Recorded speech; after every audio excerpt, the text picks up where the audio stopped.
You know when you find like a book and it's like almost like stumbling on a treasure map? Mm-hmm.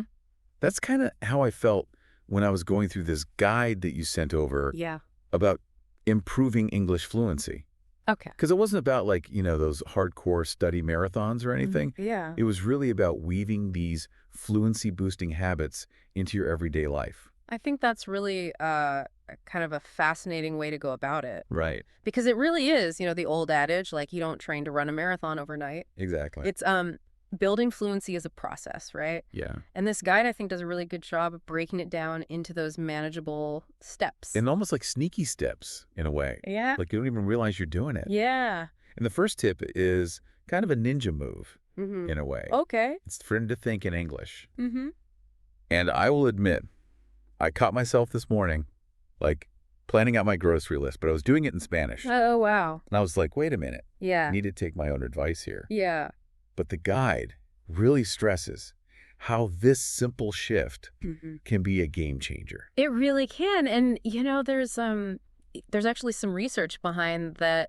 You're essentially rewiring your brain's operating system Wow. to make English the default language. That's fascinating. And there was a study done where they had one group of people just learning vocabulary words, just the classic way to study. Right. And then the other group of people, they were told and encouraged to actually think in the language.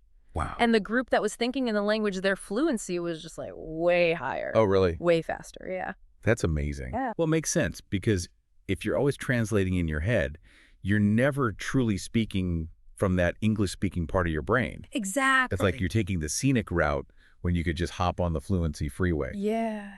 And they give a really good example in the guide, too. Uh-huh. They say, like, even just thinking about, like, your breakfast in English. Right? So instead of thinking, necesito café, it's like, man, I need coffee. Exactly. And it's those little shifts, that can make a really big difference. And it leads perfectly into the next point that they make, which is about having these daily conversations in English. Okay, so it's interesting because it sounds almost too simple.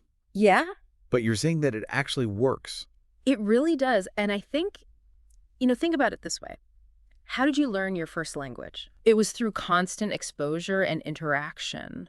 Of course, yeah. And it's really the same principle here. It's true. You're basically immersing yourself in the language. Right. And training your brain to think and respond in English more naturally. So it's like building those fluency muscles through regular workouts. Exactly. I love that. Yeah. And the guide even says, like, if you don't necessarily have a gym buddy, so to speak, Mm-hmm. it mentions language exchange apps as a great way to find conversation partners. Yeah, absolutely. I mean, those apps can be incredibly valuable, Yeah. especially if you're not living in an English-speaking country. That's a great point. Yeah, it's like having a pocket-sized English-speaking friend available 24/7. I love that. Yeah. Okay, so, I'm a sucker for a good book. I have to ask about the reading section of this guide because I was very happy to see that it doesn't have to be classic literature. Right. Like they even say like reading things like blogs or even comics can be helpful. Absolutely. Really? 100%. Because the key is to find something that you genuinely enjoy reading. Oh, okay. Because when you're engaged with the material, you're naturally absorbing the grammar and vocabulary Wow. without even realizing it. It's amazing. It's like osmosis for your language skills. Oh, I love that. Yeah. Osmosis for your language skills. Yeah. That's a good one. You're just like soaking it up. That's a really good point because it's true. If you're forcing yourself to read something that you find boring, Right. you're not going to stick with it. You're not going to do it. Yeah. But if it's something you enjoy, it becomes like a natural part of your routine, Yay! which is what we want. Yeah. Okay, so speaking of things that are part of our routines, Yeah. next up, audio. And I think I know what's coming. Podcasts.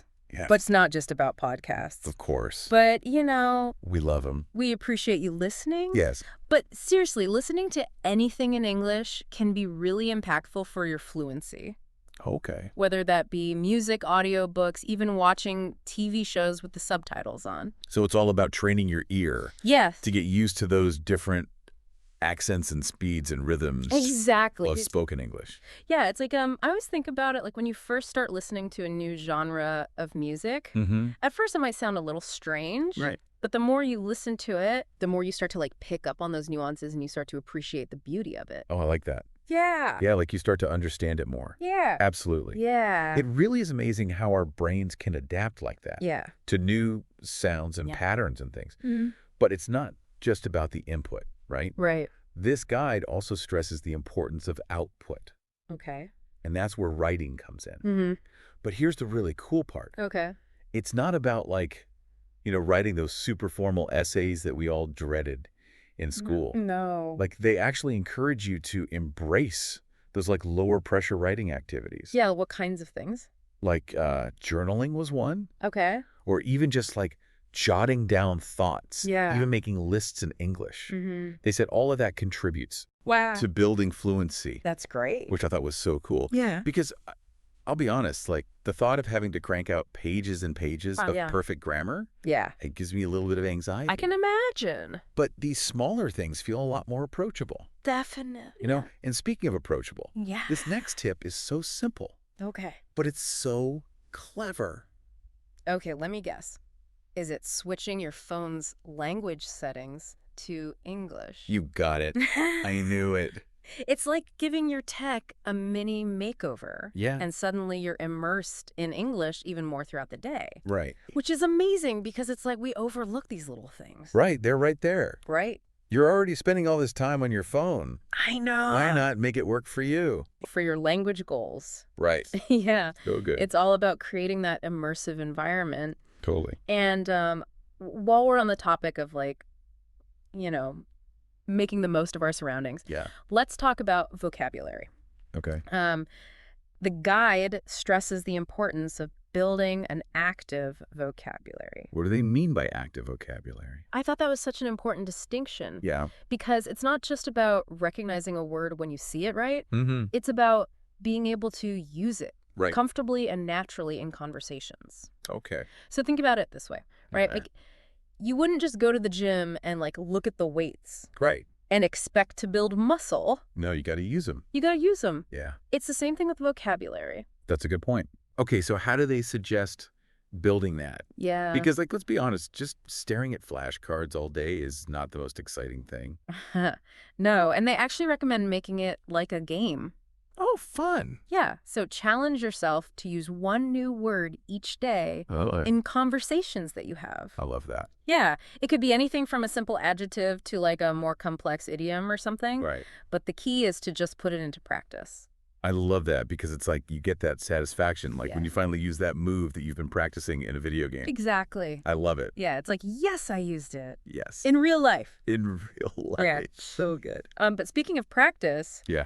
the guide had one more suggestion Okay. that I have to admit, when I first read it, it made me chuckle a bit. Oh, what is it? The part about talking to yourself. I know. Did you have that reaction too?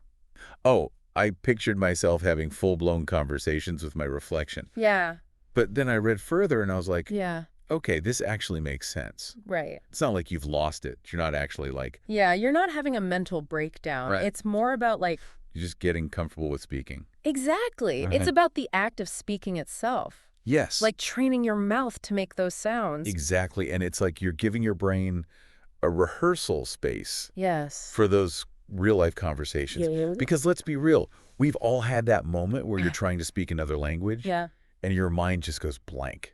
It's the worst. I know. It's the deer in the headlights. Yes, and this talking to yourself technique Yeah, is like a way to combat that. exactly. So cool. By practicing on your own, you're training your brain to like access those words Right.